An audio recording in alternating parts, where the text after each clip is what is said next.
qo'shimcha qo'shish hisobiga qo'shimcha yuk ortish holatlari ko'payib bormoqda.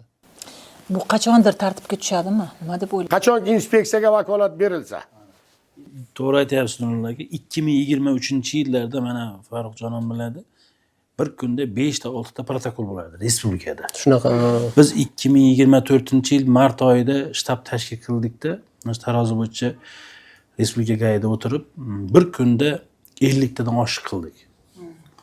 Hozirgi kunda mana 25-yilda o'zida 16 mingta protokol qilingan.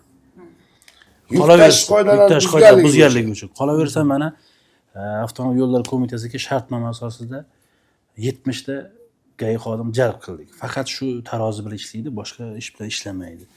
Mana kundan kunga bir bosqichma-bosqich boryapmiz, tartibga solamiz. O'sha xalqimizga ham imkon berilyapti. Shunaqa. Endi Nilufar opa bitta narsa bor. Biza ham o'sha avtomobil qo'mitasi, tizim tashkilotlari tomonidan turli xil rusumdagi tarozi uskunalari ishlatilib ko'rildi. Qaysi biri bizning iqlimga to'g'ri keladi, qaysi biri ishlash yaroqligi muddati uzoq, qaysi birida programma jihatdan tizimi to'g'ri ishlaydi. Bugungi kunda o'shalarni inobatga olib, bugungi kunda avtomobil yo'llari texnik holat tahlili harakat xavfsizligi markazi tomonidan yangi ko'chma nazorat punktlarini tashkil qilish maqsadida xizmat avtomobillari xarid qilindi. Bugungi kunda barcha viloyatlarda ushbu turdagi transport vositalarini harakatlanishini kuzatishimiz mumkin. Ayni kunda kelib. Eng asosiy xalqaro yo'llarimizga, masalan deylik, bu yog'i Nukusgacha, bu yog'i Vodiygacha, bu yog'i Surxondaryo, ana ularga onlayn rampalar o'rnatilsa, o'zi hammasi chiroyli bo'lib qoladi. Qolgan joylarga mobil tarozilar ishlayveradi. U yerda xodim turmaydi. Avtomatlashtirilgan tizimda yo'lda o'rnatilgan datchiklar orqali transport vositasining og'irligi avtomat aniqlanadi. Bundan tashqari shu tarozi punktidan o'tayotgan transport vositalarini gabarit parametrlari ham lidar moslamasi orqali o'lchanib, olingan birlamchi ma'lumotlar serverga, bundan keyin esa markaziy serverga uzatiladi olingan ma'lumotlar.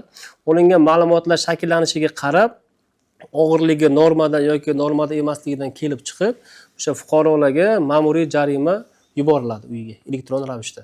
Og'ir vaznli avtotransport vositasi haydovchisini tarozi mutaxassisiga sertifikating bormi deb talab qo'yishni nima kerak bu? Unga bundan nima naf? Uni haqqiga so'rash. O'sha 330 qarorda sertifikat nima beradi? ko'chma nazorat punkti uchun bo'lishi kerak bo'lgan hujjatlar ro'yxati bor.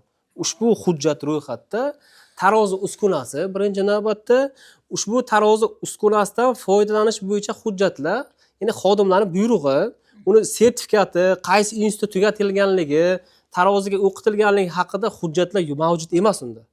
U bo'lishi ham shart emas. U shart emas. Har qanaqa katta bir ishga kirishish baribir o'ziga yarasha to'siqlari bo'ladi, muammo bo'ladi, qarshiliklar bo'ladi, lekin baribir qonun gapiradi. Har qanday masalada qonun ustuvor va biz majburimiz qonun tiliga moslashishga.